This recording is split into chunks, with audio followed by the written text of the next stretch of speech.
Nunca pensé que una noche cualquiera, sentados en la habitación de Lucas con bolsas de papas fritas y latas de gaseosa, terminaría convirtiéndose en la experiencia más perturbadora de mi vida. Éramos 5. Lucas, el dueño de la computadora y el más valiente del grupo. Camila, siempre con esa risa nerviosa que ocultaba su curiosidad. Mateo, que fingía ser un experto en tecnología. Julián, el que decía que nada lo asustaba. Y yo, que simplemente seguía la corriente. Todo empezó como siempre, navegando por foros extraños, intercambiando enlaces que, según Mateo, llevaban a la verdadera Deep Web. Él hablaba con esa seguridad irritante, como si fuera un explorador de territorios prohibidos. Después de media hora de pasar por páginas con códigos extraños, mercados de objetos ilegales y chats en idiomas que no entendíamos, Lucas encontró un enlace en un foro oculto. No tenía descripción, solo un título en letras rojas, 187. ¿Qué es eso?, preguntó Camila, inclinándose sobre su hombro. Ni idea, pero si está aquí seguro es algo fuerte, respondió Lucas con esa mezcla de emoción y desafío en la voz. Julián se rió. Dale, ábrelo. No vinimos hasta acá para ver memes raros. Lucas movió el ratón, dudó un segundo y luego hizo clic. La pantalla se oscureció.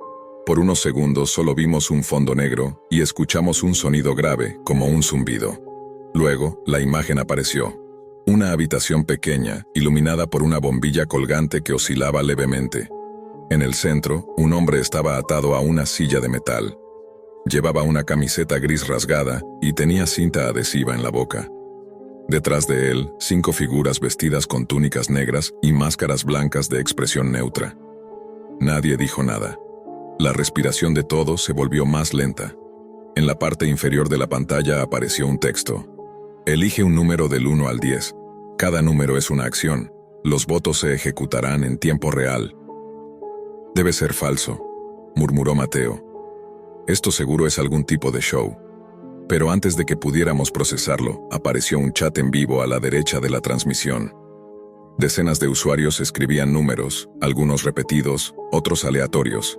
Y entonces, una de las figuras enmascaradas se acercó a una mesa y tomó unas tijeras. Se colocó detrás del hombre y sin decir nada, le cortó grandes mechones de cabello. Camila soltó una risa nerviosa. «¿Ves? Es solo una broma rara». Pero luego apareció un nuevo mensaje en pantalla. Ronda 2. Elige un número del 11 al 20. Lucas, sin consultarnos, escribió 15. La figura enmascarada tomó una jarra de agua y se la vertió sobre la cabeza al hombre, que comenzó a agitarse. Entonces sacaron una batería portátil y conectaron unos cables. El grito que salió de la garganta del hombre no parecía de alguien actuando. Fue agudo, desesperado, crudo. La habitación en la que estábamos se quedó en silencio. Nadie rió esta vez. Ok, basta.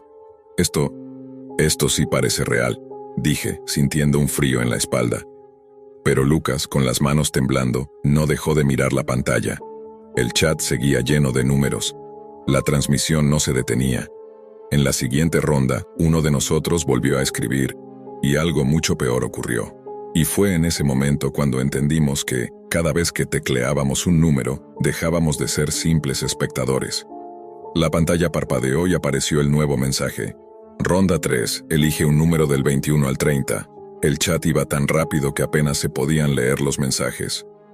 Entre los números y las frases extrañas en otros idiomas aparecían iconos de calaveras y cuchillos.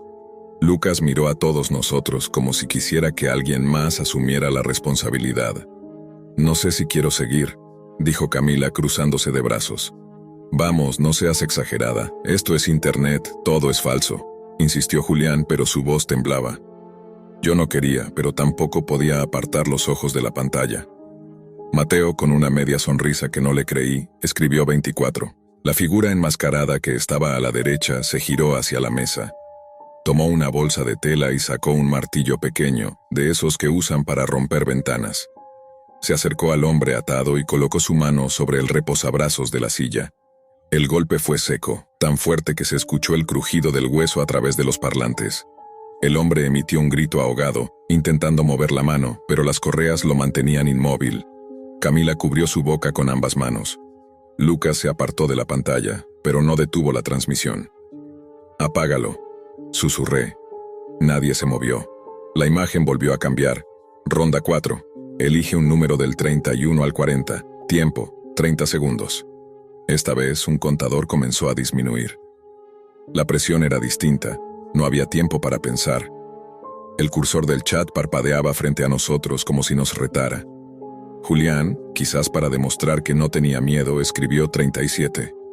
La figura del centro, más alta que las demás, sacó una caja metálica y la abrió frente a la cámara.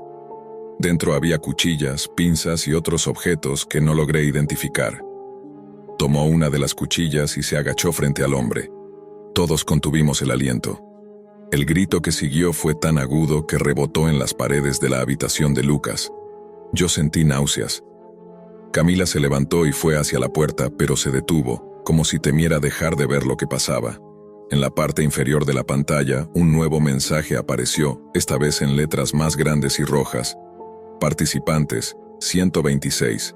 IP rastreada. El corazón me dio un vuelco. ¿Qué significa eso?, pregunté mirando a Mateo. Él se encogió de hombros, pero su rostro estaba pálido. Debe ser parte del juego, ¿no?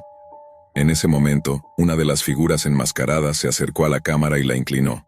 La imagen se volvió borrosa, pero por un instante me pareció ver, en el reflejo de la lente, una habitación, y algo que se parecía demasiado a nosotros 5 sentados frente a la computadora.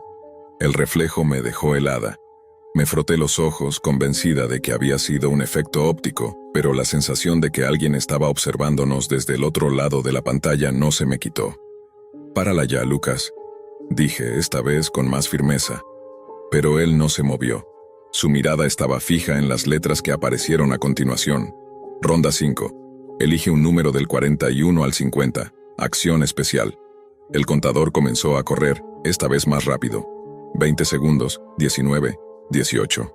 Mateo intentó cerrar la ventana del navegador, pero el cursor se movió solo, regresando a la pantalla de la transmisión.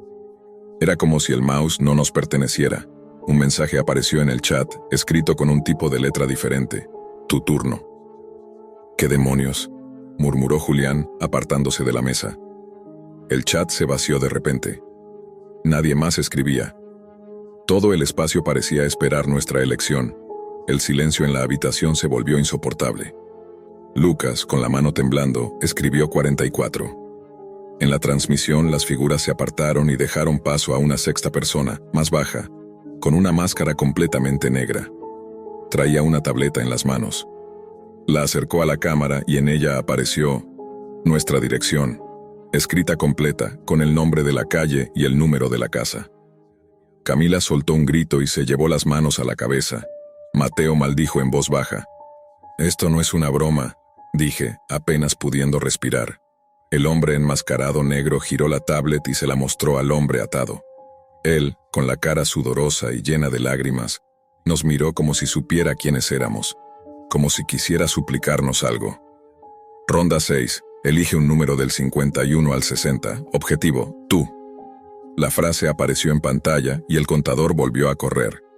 Lucas retrocedió de golpe y la silla chocó contra la pared. El sonido de la cuenta regresiva resonaba como un reloj en una sala de juicio. Cada segundo que pasaba sentía que las paredes de la habitación se cerraban sobre nosotros. En el chat, un nuevo mensaje se escribió solo. No elegir, también es elegir. Y entonces la transmisión cambió. Ya no mostraba al hombre atado. Lo que vimos después nos hizo olvidar cómo respirar. La imagen se volvió negra por un segundo, como si la transmisión se hubiera cortado. Solo se escuchaba un zumbido grave, como el de un televisor encendido sin señal. Luego, un parpadeo. Y ahí estaba. La cámara mostraba un plano fijo de la calle donde vivía Lucas. No era un video grabado. Lo supe porque vi un auto pasar y escuché a través de los altavoces el sonido del motor resonando como si estuviéramos con la ventana abierta. La cámara parecía estar en algún punto alto, quizá en un poste o en una ventana cercana.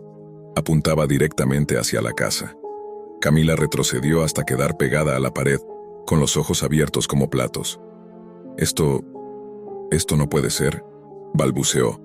Lucas intentó cerrar el navegador, pero de nuevo el cursor se movió solo, esta vez más rápido, como si respondiera a nuestras acciones con rabia. La transmisión hizo zoom hacia la puerta principal de la casa, Y entonces, en la esquina inferior de la pantalla, apareció otra frase. Ronda 7, elige un número del 61 al 70. El tiempo corre. La cuenta regresiva comenzó. 15, 14, 13. Mateo trató de desconectar la computadora, pero al hacerlo, las luces de la habitación parpadearon. Un pitido agudo salió de los altavoces, tan fuerte que nos hizo taparnos los oídos. Al volver la imagen, la cámara ya no mostraba la calle. Ahora estaba dentro de la casa. Dentro. Era la sala de estar de Lucas, vacía, pero reconocible. El sillón de cuero negro, la mesa de centro con marcas de vasos, la alfombra gris. La cámara se movía lentamente, como si alguien estuviera caminando con ella. ¿Cómo están ahí dentro?, preguntó Julián con la voz quebrada. Y entonces, un nuevo mensaje apareció en pantalla, esta vez acompañado de un sonido metálico, como si lo hubieran grabado con una voz artificial. Estamos más cerca de lo que creen. Yo sentí un frío recorriéndome la espalda, un frío real, físico, como si me hubieran abierto una ventana detrás. Sin pensarlo, miré hacia la puerta de la habitación. Estaba cerrada, pero sentía que algo se movía afuera. En la pantalla, la cámara se detuvo frente a la escalera que conducía al segundo piso de la casa de Lucas. El lente se inclinó lentamente hacia arriba, como si supiera que nuestra atención estaba fija en ese punto. Y entonces se escucharon pasos. Pasos reales. No venían del video, venían del pasillo justo detrás de la puerta. Camila rompió en llanto y empezó a suplicar. «Apágala, apágala, por favor». Lucas, pálido como el papel, golpeaba las teclas sin control, pero no podía cerrar nada. El video cambió otra vez. Ahora mostraba una imagen en blanco y negro, distorsionada pero reconocible. Nosotros 5, en la habitación, vistos desde arriba. Como si una cámara estuviera justo en la esquina del techo. El miedo dejó de ser una sensación y se volvió algo sólido, aplastante. «No», susurré casi sin aire. «No hay ninguna cámara aquí». El chat volvió a llenarse, pero ya no eran números. Eran frases cortas, repetidas una y otra vez. Ronda final. No hay salida. Mira atrás. Nadie se atrevía a moverse. El reloj en la pantalla seguía corriendo hacia cero, y con cada segundo que pasaba sentía que algo, lo que fuera que estaba detrás de esa puerta, se acercaba más. El contador en la esquina inferior de la pantalla seguía descendiendo. 9, 8, 7. Cada segundo retumbaba como un latido que no era mío, sino de la casa misma. Mateo se había apartado de la mesa y pegaba la espalda contra la pared, como si así pudiera alejarse de la pantalla. Camila estaba encogida en el rincón, abrazándose las rodillas. Julián, que al principio había sido el más desafiante, ahora mantenía los ojos fijos en el suelo, evitando mirar lo que estaba frente a nosotros. Lucas estaba paralizado, las manos flotando sobre el teclado, sin decidirse a tocarlo. El chat seguía escribiendo solo. No responder es responder. Todos juegan, incluso los que se esconden. La cámara en la transmisión mostraba todavía la vista aérea de nosotros en la habitación, pero algo había cambiado. En el borde del encuadre, casi fuera de foco, se veía una figura alta, quieta, observándonos desde una esquina oscura. No llevaba máscara blanca como en las rondas anteriores. Su rostro estaba cubierto por una tela negra, sin rasgos visibles, como si la oscuridad misma se hubiera condensado ahí. 6, 5... El sonido de pasos volvió, pero esta vez venía de dos direcciones. Uno detrás de la puerta de la habitación y otro, claramente, del techo. Era imposible que alguien estuviera arriba. La habitación estaba en el último piso de la casa y encima solo había el ático, cerrado desde hacía años. 4, 3... Camila empezó a llorar en silencio, pero con respiraciones rápidas y cortas, como si tuviera miedo de que el sonido la delatara. Yo no podía dejar de mirar la figura en la pantalla. No se movía, pero con cada parpadeo parecía estar un poco más cerca de nosotros. 2. Un chasquido fuerte, como si alguien hubiera desconectado algo, resonó en los parlantes. La imagen dio un salto y cambió. Ahora la cámara mostraba la puerta de la habitación de Lucas desde afuera, enfocada en el picaporte. El metal brillaba bajo una luz tenue y temblaba ligeramente, como si una mano invisible lo estuviera probando. 1. El contador llegó a 0 y, por un instante, todo quedó en silencio. Ni el chat, ni la respiración, ni el zumbido del ordenador. Era un vacío absoluto y en ese vacío un nuevo texto apareció, ocupando toda la pantalla. Ronda 8, sin números. No había instrucciones, no había tiempo, solo esas dos palabras. El silencio se rompió de golpe con 3 golpes secos en la puerta. No 1, ni 2. 3, espaciados, como si fueran una señal acordada. Lucas tragó saliva. «Esto es imposible», dijo, pero sin convencerse a sí mismo. En la pantalla, el video volvió a cambiar. Ahora mostraba la misma puerta, pero desde adentro de la habitación. Desde un ángulo que no coincidía con ninguno de nuestros ojos. Se veía cómo estábamos todos, apiñados contra las paredes, y cómo la puerta volvía a temblar suavemente. El chat reapareció, esta vez con un solo mensaje repetido por cientos de usuarios anónimos. «Ábranla». Lucas negó con la cabeza. Mateo dio un paso atrás, como si pensara en escapar por la ventana, pero de inmediato el chat respondió, como si nos hubiera escuchado. «No salgas, ya estamos ahí». El aire se volvió más pesado, como si la habitación se hubiera llenado de algo invisible que costaba respirar. Un olor extraño, metálico, se empezó a colar, y no venía de la calle. Venía de adentro. Camila, entre sollozos, señaló la esquina más oscura del cuarto. «Ahí», susurró. «Hay alguien ahí». Giramos todos la cabeza al mismo tiempo. Y lo que vimos no estaba en la pantalla. En la esquina más oscura de la habitación, el aire parecía más denso, como si la sombra no fuera una simple ausencia de luz, sino algo que ocupaba espacio. Al principio pensé que era un truco de la vista, que mis ojos estaban tratando de encontrar formas en la penumbra, hasta que la sombra respiró. No era un suspiro humano, era un sonido profundo, húmedo, como si se filtrara a través de un tejido saturado de agua. La figura, alta y delgada, se separó de la oscuridad y dio un paso adelante. El movimiento no produjo sonido alguno, como si flotara. Lucas, con la voz apenas audible, preguntó: ¿Quién eres? No hubo respuesta. En su lugar, el chat en la pantalla volvió a encenderse con un solo mensaje repetido. Ronda final, elegir quién. Un nuevo contador apareció. 10, 9. La figura dio otro paso. Ahora podía ver que la tela negra que cubría su rostro estaba pegada a la piel, como si hubiera sido cosida. No había ojos visibles, pero sentía la mirada perforándome. 8, 7. Mateo gritó que había que salir.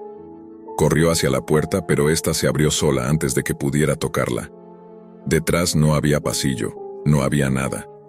Solo un corredor infinito iluminado por la misma luz parpadeante que habíamos visto en la transmisión. 6, 5. La figura se movió hacia Mateo y, con una lentitud insoportable, le colocó una mano negra y huesuda sobre el hombro. Él comenzó a temblar, intentando apartarse, pero sus pies parecían pegados al suelo. 4. Julián gritó su nombre y se lanzó hacia él, pero otro par de manos, saliendo del marco de la puerta, lo sujetaron y lo arrastraron hacia el pasillo. Desapareció en segundos. Su grito se cortó de golpe, como si hubiera caído en un pozo sin fondo. 3. Camila se abalanzó sobre Lucas, suplicando que apagara la computadora. Él golpeó las teclas sin parar, pero la transmisión mostraba ahora a 3 figuras enmascaradas, de pie en la calle frente a la casa. 2. Yo retrocedí hacia la ventana. Pensé en saltar, no me importaba la altura. Pero cuando miré hacia afuera no vi la calle. Vi una habitación idéntica a la nuestra, con nosotros 5, solo que en esa versión todos estábamos inmóviles, como maniquíes, con los ojos cerrados. 1. La pantalla se volvió roja. En el centro, un último mensaje. Juego terminado. La figura negra que había salido de la esquina se detuvo justo frente a mí. La tela que cubría su rostro comenzó a humedecerse. Y entonces, desde adentro, 2 ojos se abrieron lentamente.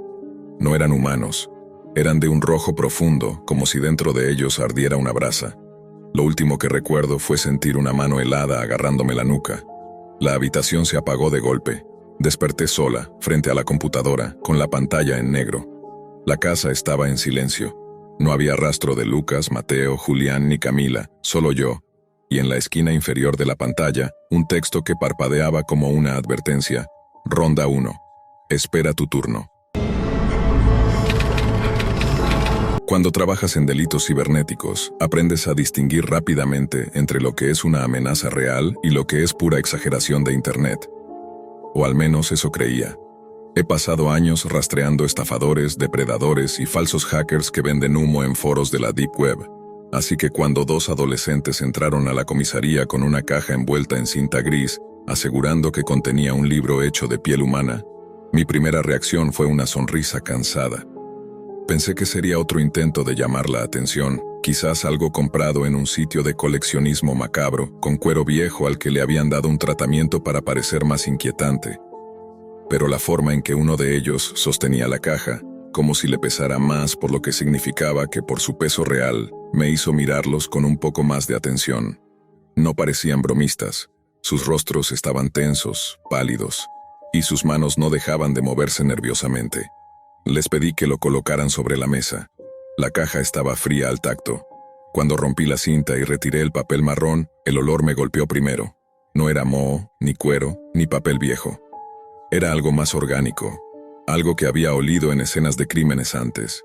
Dentro había un libro grueso, de pasta dura, encuadernado con un material de tono amarillento, con vetas irregulares y marcas que parecían poros. Las costuras eran visibles y en algunos puntos el hilo parecía atravesar algo que claramente no era cuero animal. Abrí la primera página. No había texto, solo una fotografía impresa directamente sobre la hoja. Una joven, quizá de 20 años, sentada en una silla de madera, mirando a la cámara con una expresión neutra. La siguiente página mostraba a la misma joven, pero con una ligera incomodidad en su mirada. Pasé otra hoja. Ahora estaba atada de manos, su ropa rasgada. Y así, cada página era más perturbadora que la anterior. Entre la página 15 y la 16 había una tarjeta blanca, escrita a máquina. Este libro está encuadernado con su piel. Tragué saliva.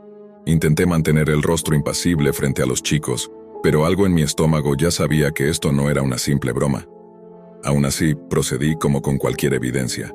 Tomé fotografías, lo guardé en una bolsa de pruebas y redacté un informe preliminar. ¿De dónde lo sacaron?, pregunté. Me dieron una URL de la Deep Web, un enlace que, según ellos, había aparecido en un chat privado donde se compartían colecciones raras. Pagaron en criptomonedas, recibieron instrucciones precisas de cómo recibir el paquete y nada más. Al día siguiente, el laboratorio forense me llamó. La voz del técnico sonaba extraña, como si midiera cada palabra. El análisis confirma que, sí, es piel humana y no es vieja. No ha pasado más de un año desde que fue tratada. Ese dato convirtió lo que parecía una broma macabra en un caso de homicidio potencial. Sin embargo, cuando intentamos acceder a la URL no funcionaba. Solo aparecía un error genérico. La pista se enfrió tan rápido como había llegado. Durante semanas, nada. Hasta que una noche, revisando foros en la Darknet, encontré un hilo enterrado en la sección de coleccionistas. El título: ¿Alguien más ha recibido uno de estos? Dentro, una mujer describía haber comprado un libro encuadernado en lo que parecía piel humana, con fotografías similares. Una joven, siempre distinta, siempre en un contexto inquietante. Me puse en contacto con ella bajo un perfil encubierto. 3 días después, recibí un paquete. Otro libro, otra piel, otra víctima. Fue entonces cuando la situación escaló de forma abrupta. Uno de los adolescentes que me había traído el primer libro desapareció. El otro llegó a la comisaría temblando con un sobre en las manos. Dentro había un trozo de pergamino, áspero y amarillento. Piel humana. El análisis posterior confirmó que pertenecía al chico desaparecido. Junto a la muestra un mensaje mecanografiado: mantente fuera de nuestros asuntos. A partir de ese momento, supe que no solo estaba investigando un caso, sino que alguien, en algún lugar de la Deep Web, estaba mirando muy de cerca cada uno de mis pasos. No dormí bien esa noche. No era la primera vez que recibía amenazas en un caso, pero esta vez había algo distinto. No era solo la advertencia, sino la precisión del mensaje. La forma en que habían dejado claro que sabían quién tenía la evidencia, y que podían llegar a cualquiera que se acercara demasiado. Al día siguiente fui citado por el jefe de la división. Cerró la puerta, bajó la voz y me entregó un sobre manila. Dentro había fotografías. Eran mías, tomadas a distancia. En una salía entrando a mi apartamento con una bolsa de supermercado. En otra estaba en la gasolinera, llenando el tanque del coche. Y en la última estaba mirando por la ventana de mi oficina, tomada desde un ángulo que solo era posible si la foto se hacía desde otro edificio justo enfrente. Esto lo dejaron en recepción esta mañana, sin remitente, dijo el jefe. Si seguimos, no solo estarán en riesgo esos chicos, tú también. No respondí. Solo guardé las fotos, aunque cada imagen parecía pesar más que las pruebas forenses. Esa misma tarde, regresé al foro de coleccionistas. El hilo de la mujer había desaparecido. Todo el contenido estaba borrado, como si nunca hubiera existido. Publiqué una pregunta vaga, usando una cuenta trampa, intentando atraer a otros compradores. Me contestó un usuario con el nombre Binderman. Su mensaje era breve. Tú ya tienes lo que buscabas, no busques más. No respondí, pero guardé el contacto. Esa noche, activé un rastreador digital oculto en un mensaje cifrado y le envié un texto muy inocente, preguntando si tenía otras piezas para la colección. Pasaron 72 horas sin respuesta. Y entonces, a las 3 de la madrugada, mi teléfono emitió una notificación. Era un mensaje de Binderman. Tú no entiendes, esto no se compra, se gana. Adjunto había un enlace Onion. Lo abrí en un entorno aislado, en un equipo sin conexión a la red principal. La página se cargó lentamente. Fondo negro, texto rojo. Bienvenido a la biblioteca de carne. Había un menú desplegable con nombres que parecían inventados, pero cada uno tenía un número al lado. Al seleccionar uno, se desplegaba una galería de imágenes, siempre con el mismo patrón. Una secuencia fotográfica que iba de lo banal a lo insoportable. Y cada galería terminaba con una foto del libro terminado encuadernado con la piel de la víctima. Pero lo más perturbador no era eso. En la esquina inferior derecha de la pantalla había un recuadro con texto en vivo. Usuario conectado, Inspector 73. Ese era mi alias en foros encubiertos. No lo había escrito allí. No había forma de que la página lo supiera, salvo que ya me estuvieran siguiendo incluso antes de que entrara. Cerré la sesión, apagué el equipo y lo metí en una bolsa de bloqueo de señales. Durante los días siguientes, comencé a notar cosas extrañas. Una camioneta estacionada al otro lado de la calle, siempre con las ventanillas tintadas. Correos que llegaban a mi buzón sin remitente, conteniendo páginas sueltas de libros, cada página con una esquina manchada de algo que olía metálico. El segundo adolescente, el único que quedaba, dejó de responder a mis llamadas. Una noche lo encontré esperándome fuera de mi edificio, con la cara desencajada. Me tomó del brazo y susurró: «Ellos no venden nada, ellos eligen». Antes de que pudiera preguntarle más, un coche frenó bruscamente en la esquina. El chico huyó corriendo y se perdió entre las calles oscuras. No lo volví a ver. En el laboratorio, el análisis de las páginas que me enviaban reveló algo aterrador. Todas provenían de distintos libros de piel, pero la genética coincidía en varios fragmentos. Era como si parte de una víctima estuviera repartida en varios volúmenes, enviados a coleccionistas diferentes, dispersos por el mundo. Cada pista que seguía terminaba igual. Un foro vacío, una URL muerta, o un contacto que desaparecía. Mientras tanto, las amenazas eran cada vez más directas. Una noche, encontré pegada en la puerta de mi apartamento una cubierta de libro, hecha del mismo material que el primero que recibimos, pero esta vez sin hojas dentro. En el lomo estaba grabado mi nombre. La sensación de estar atrapado se volvió una constante. Cada movimiento que hacía parecía estar calculado, observado, como si me hubiese convertido en una pieza más de un juego macabro que ni siquiera entendía completamente. Intenté aislarme, pero no había refugio. Mi teléfono vibraba con mensajes sin remitente, correos con archivos adjuntos que contenían imágenes distorsionadas de lugares que reconocía: mi casa, la comisaría, la calle donde solía caminar. Una madrugada, el silencio de mi apartamento fue roto por un golpeteo seco en la ventana. Me levanté con el corazón desbocado. Afuera, en la oscuridad, apenas pude distinguir una figura encapuchada. No dijo nada. Solo dejó caer un sobre y se alejó sin voltear. El sobre contenía algo que me heló la sangre, una página arrancada del libro. Esta vez, en la fotografía, aparecía una mujer joven, amarrada, con los ojos llenos de terror, y en la siguiente hoja, un mensaje garabateado con sangre. Si quieres respuestas, ven a la biblioteca. No había dirección ni pistas, pero la palabra me retumbó en la mente. La biblioteca. El mismo nombre que había visto en la página de la Deep Web, la biblioteca de carne. Mi obsesión empezó a crecer. Consulté todas las bases de datos, leí cada informe antiguo sobre desapariciones sin resolver que pudieran relacionarse. Encontré un patrón en las víctimas. Jóvenes desaparecidos, muchos con vínculos indirectos a comunidades ocultas, pero nada concreto. Una noche, mientras revisaba archivos en la comisaría, el sistema de seguridad falló súbitamente. Las luces se apagaron y las cámaras quedaron mudas. En la oscuridad sentí que alguien o algo me observaba. Mi teléfono vibró con un mensaje nuevo. Estás más cerca de lo que crees. Apagué el teléfono y salí del edificio a toda prisa. En la calle, la lluvia comenzaba a caer con fuerza. Un hombre vestido con un abrigo largo y sombrero me esperaba bajo la tenue luz de un farol. Sin mediar palabra, me entregó un pequeño dispositivo USB y desapareció en la noche. Regresé a mi apartamento y conecté el USB a un equipo aislado. En su interior había un video. La grabación mostraba una habitación oscura, iluminada solo por una lámpara tenue. Sobre una mesa, un libro abierto, encuadernado en piel humana, con fotografías desgarradoras. Una voz masculina susurraba detalles que no entendía, y de repente la cámara enfocó un mapa digital con una serie de ubicaciones marcadas. Pulsé una de las marcas. Era un lugar en las afueras de la ciudad, un edificio abandonado. Mi pulso se aceleró. Allí debía estar la biblioteca. Al día siguiente preparé todo para salir.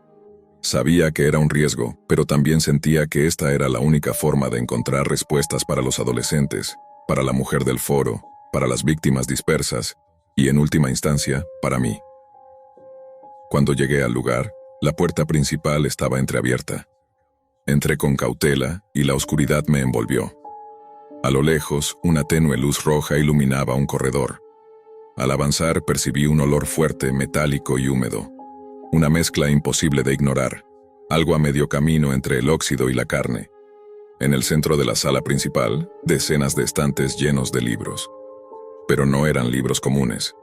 Cada uno estaba encuadernado en diferentes tonos y texturas, algunos claramente piel humana, otros con materiales imposibles de identificar.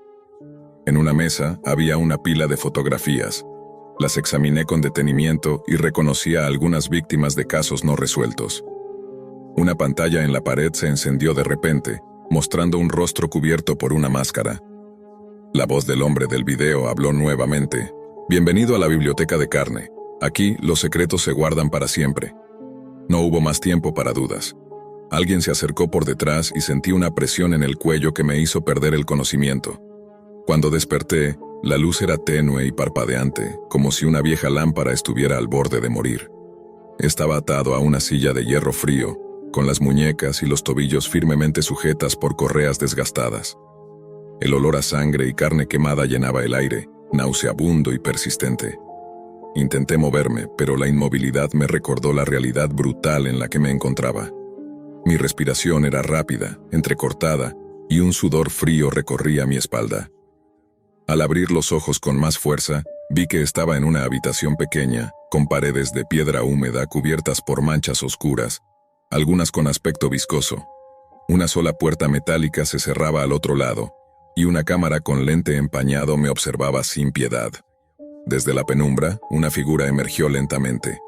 Llevaba una bata oscura manchada de rojo y una máscara grotesca que combinaba elementos humanos y animales, con un solo ojo de vidrio que reflejaba la tenue luz. La presencia de esa persona me heló la sangre. «Bienvenido», dijo con voz ronca, arrastrando las palabras. «Has llegado lejos, inspector, pero aquí es donde termina tu viaje». Intenté hablar, pero la garganta seca no me respondió. La figura avanzó arrastrando una mesa con herramientas quirúrgicas oxidadas. Vi cuchillos, ganchos y sierras pequeñas, instrumentos que jamás debería haber visto fuera de un quirófano. «¿Por qué?», logré murmurar finalmente. «¿Por qué hacen esto?». La figura soltó una carcajada cruel y levantó un libro. Era uno de los volúmenes encuadernados en piel humana, con letras grabadas a fuego en el lomo. Abrió el libro y mostró las páginas. Fotografías de víctimas, entre ellas, una imagen mía en la que aparecía atado, idéntico a como estaba ahora. «Porque somos guardianes del arte más antiguo», dijo. «Cada piel, cada historia, es un legado que no debe perderse».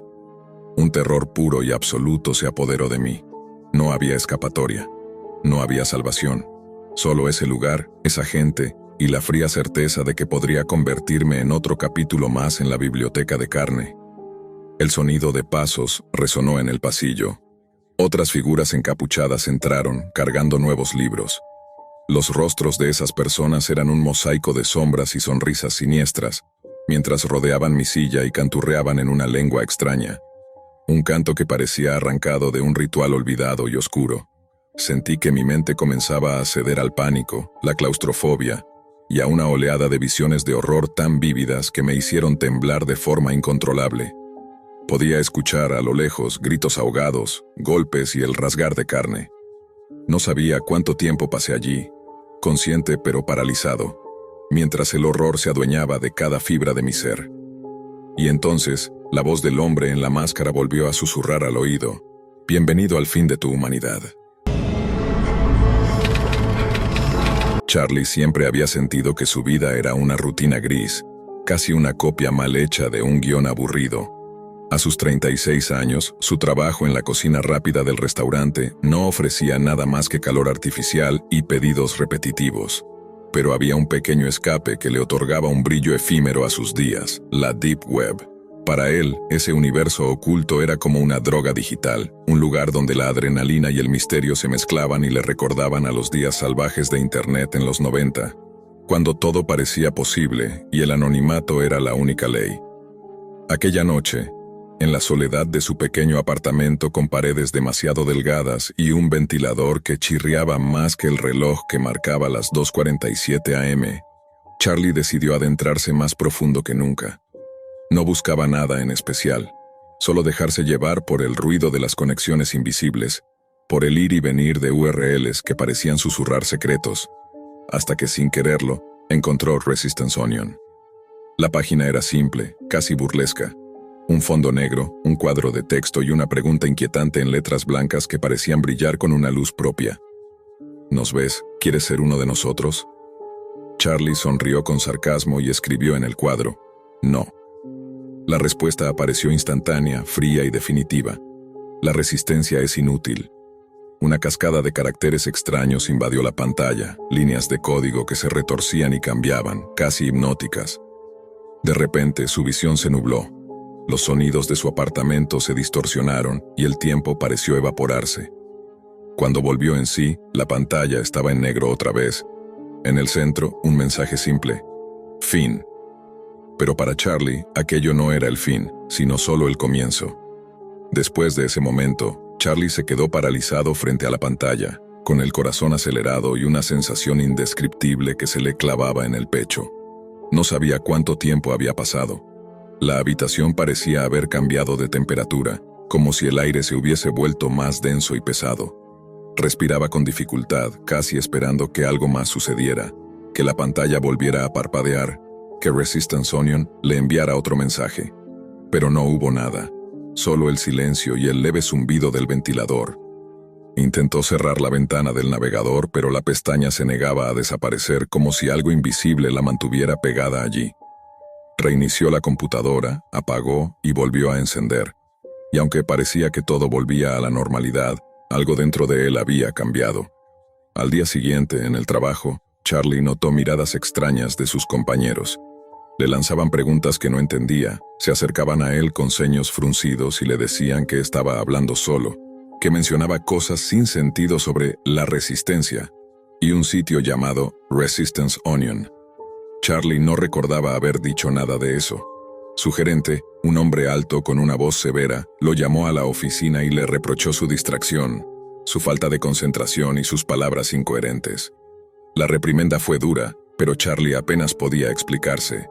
Sentía que algo invisible lo dominaba, que sus propios pensamientos se le escapaban y eran arrastrados por una fuerza que él no controlaba. Pero lo peor estaba por venir.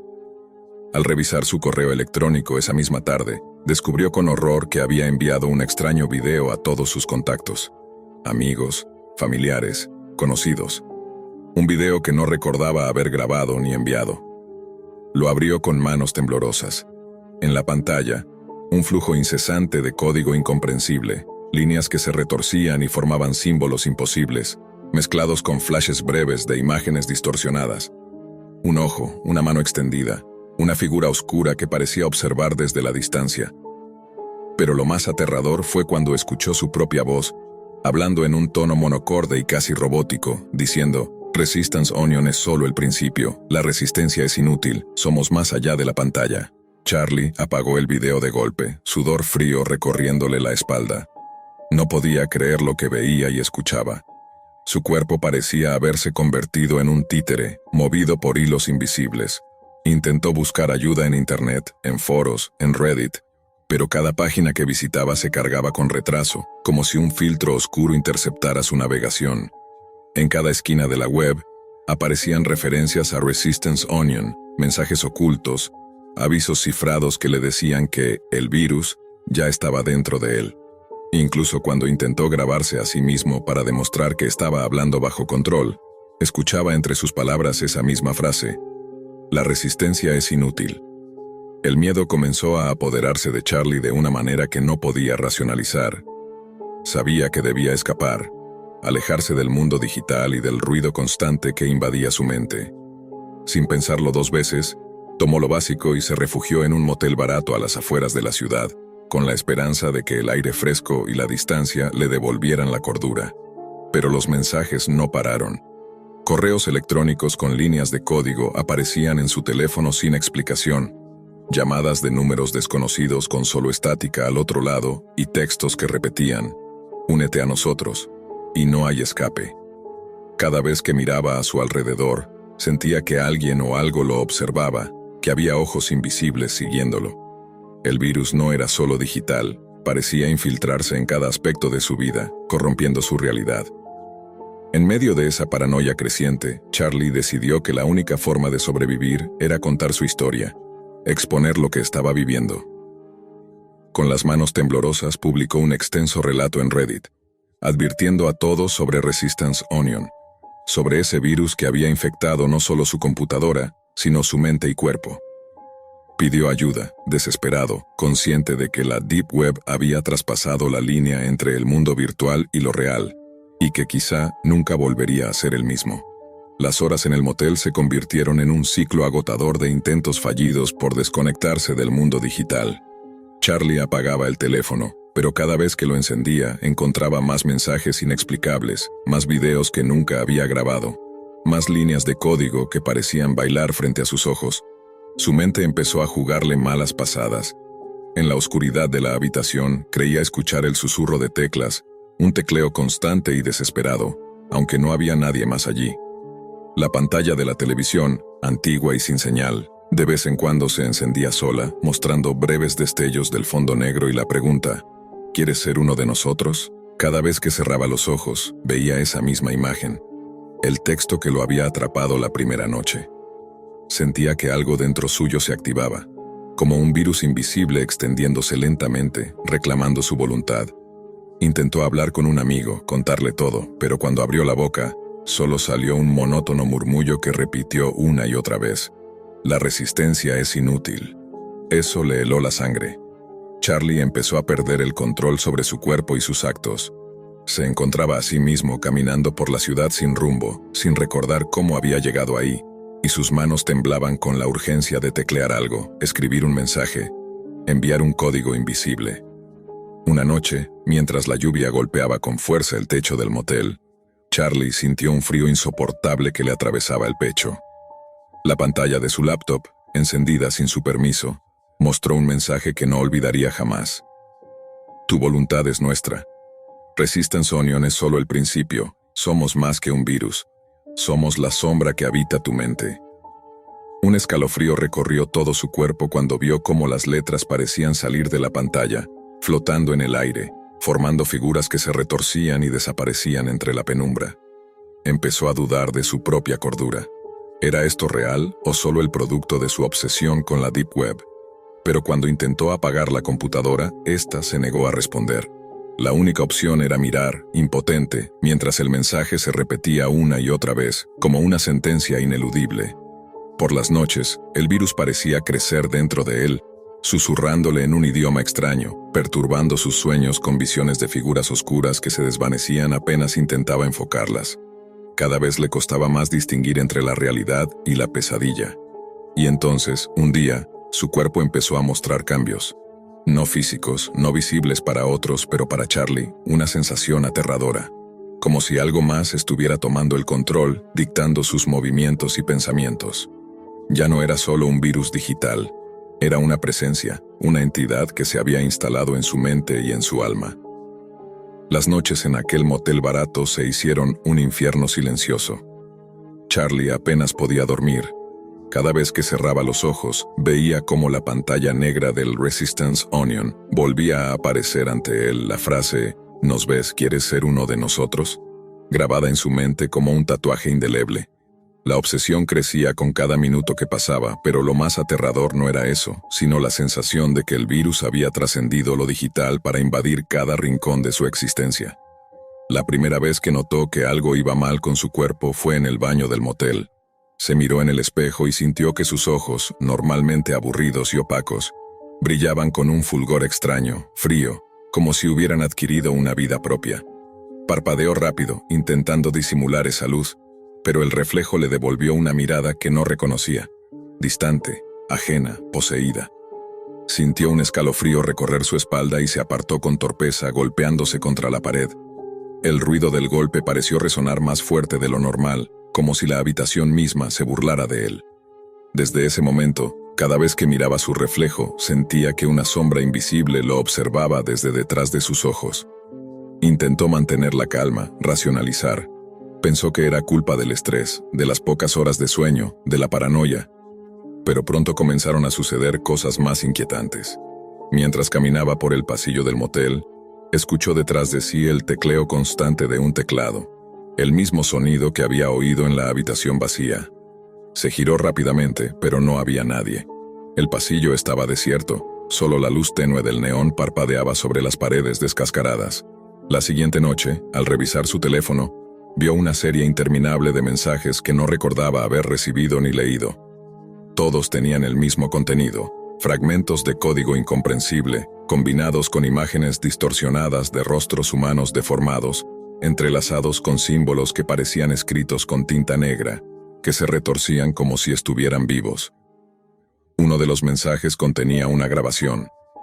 Con dedos temblorosos la reprodujo. La voz era familiar, era la suya, pero no era él. Era monocorde, carente de emoción, repetitiva.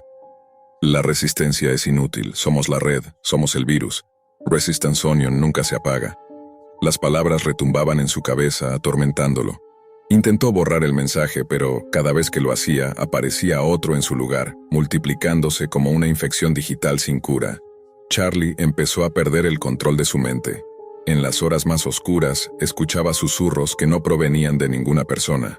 Eran voces digitales, una mezcla entre estática y palabras susurradas, tan bajas que apenas podía entenderlas, pero lo suficientemente claras para que le helaran la sangre.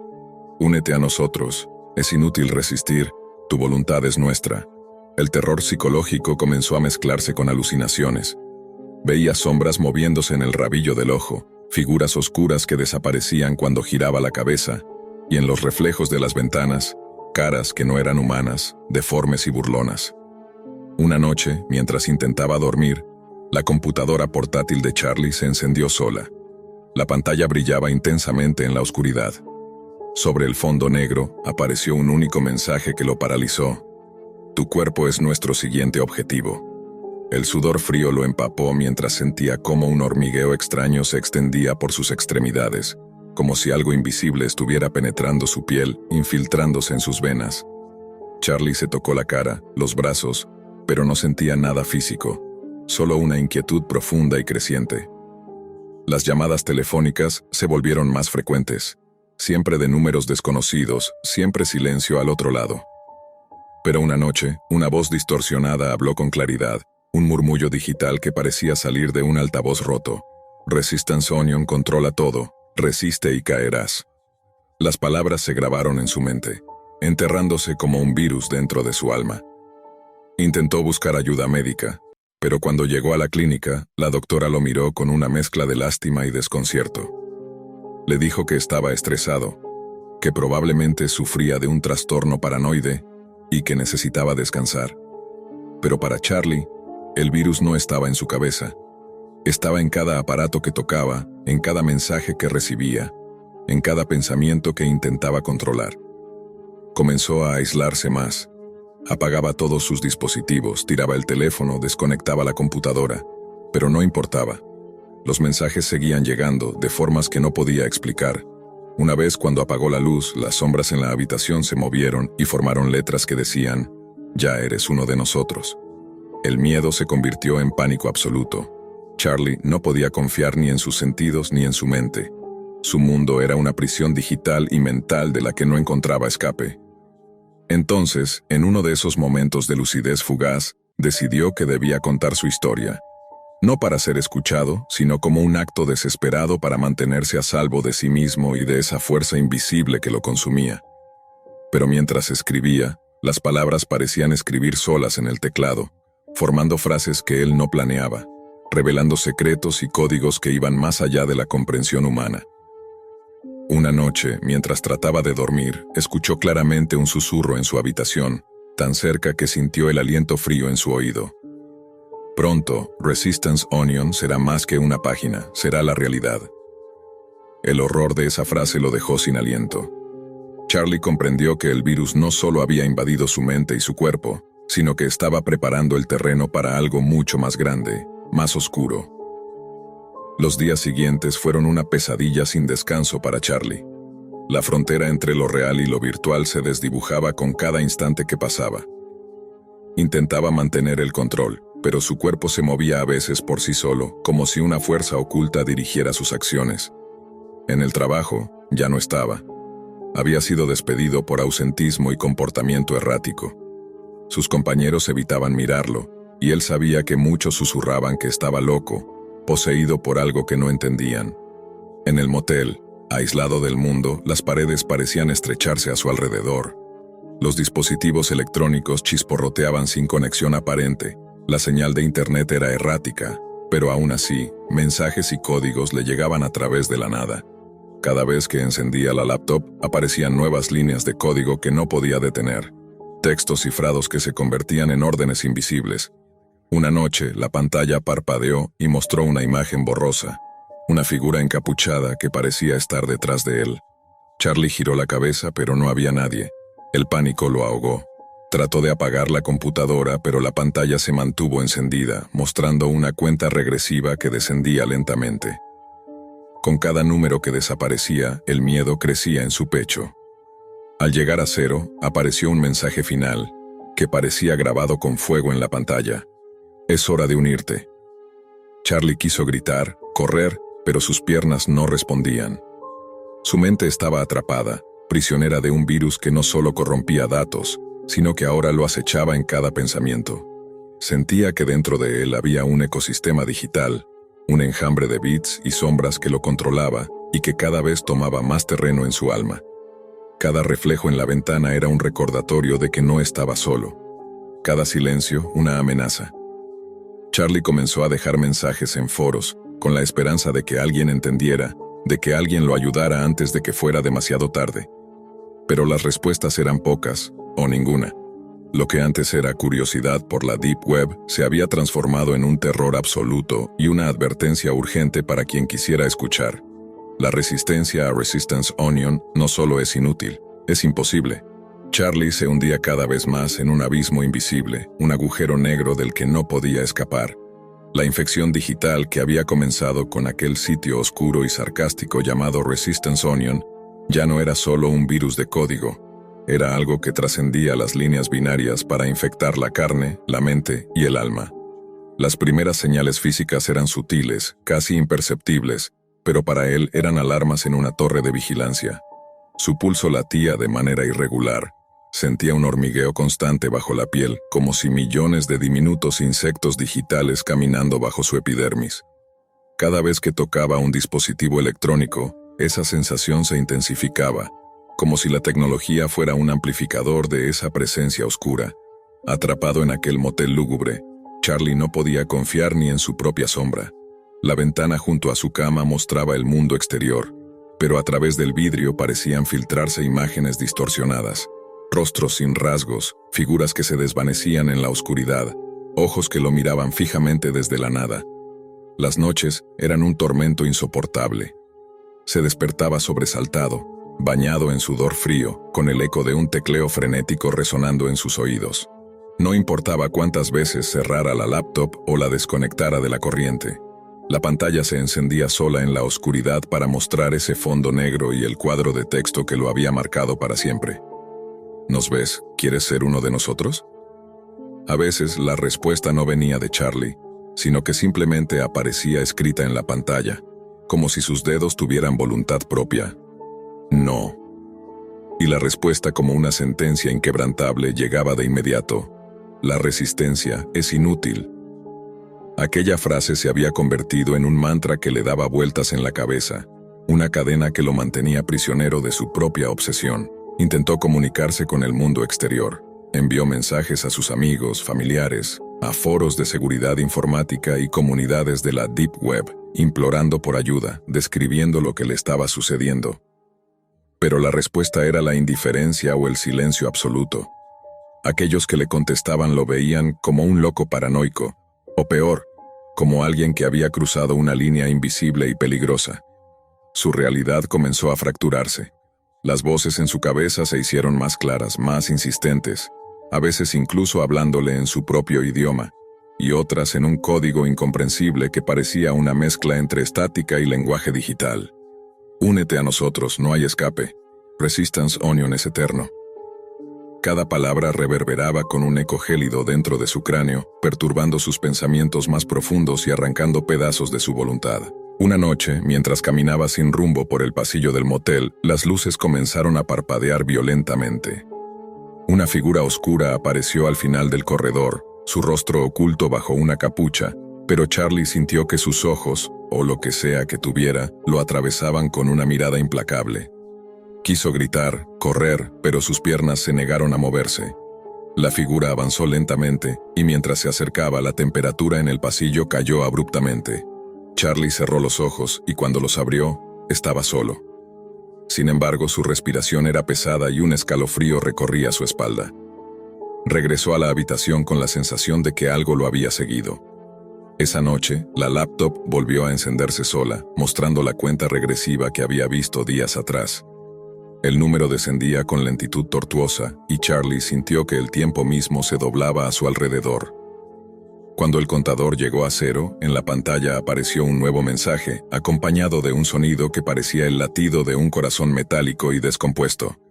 Resistencia es obsoleta. Pronto, Resistance Onion será más que un sitio, será el mundo. Charlie comprendió que aquello no era solo un virus informático. Era una puerta a algo mucho más oscuro y aterrador. Los límites entre la tecnología y la realidad se estaban desvaneciendo, y él era el epicentro de ese desastre. Los días siguientes, su mente empezó a fallar aún más. Al mirarse en el espejo, veía su propio rostro transformarse, como si fuera una máscara digital que se pixeleaba y se distorsionaba en tiempo real. Su voz, cuando intentaba hablar, a veces se volvía monocorde, sin emociones, repitiendo frases que no comprendía del todo. Su cuerpo, aunque parecía el mismo para los demás, se sentía extraño, ajeno, como si no le perteneciera. Una tarde, sin poder soportarlo más, Charlie tomó la laptop y la arrojó contra la pared.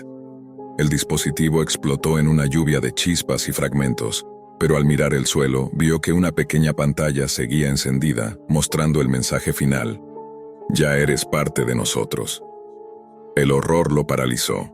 Entonces, sin saber cómo, empezó a escuchar, no solo con los oídos, sino en su mente. Una red infinita de conexiones, hilos invisibles que se extendían por todas partes, conectándolo a algo más grande. Una conciencia colectiva que devoraba la individualidad. Charlie había dejado de ser un simple cocinero de comida rápida. Se había convertido en el huésped involuntario de un virus que no conocía límites. Charlie sintió como la última frontera de su conciencia se desvanecía. No era solo un hombre atrapado en un virus digital, sino la pieza central de algo mucho más oscuro. Una entidad que trascendía la tecnología y la mente humana, que se alimentaba del miedo, la curiosidad y la resistencia. En sus últimos momentos de lucidez, comprendió que Resistance Onion no era solo un sitio web, ni un simple código malicioso, sino una puerta hacia una nueva forma de existencia. Una red viva, oscura y omnipresente que buscaba absorber todo lo que era humano para convertirlo en parte de su entramado infinito. La pantalla de su computadora, aún parpadeante, mostró por última vez un mensaje que heló su alma. Ya no eres tú. Ahora eres nosotros. Y con eso, Charlie desapareció.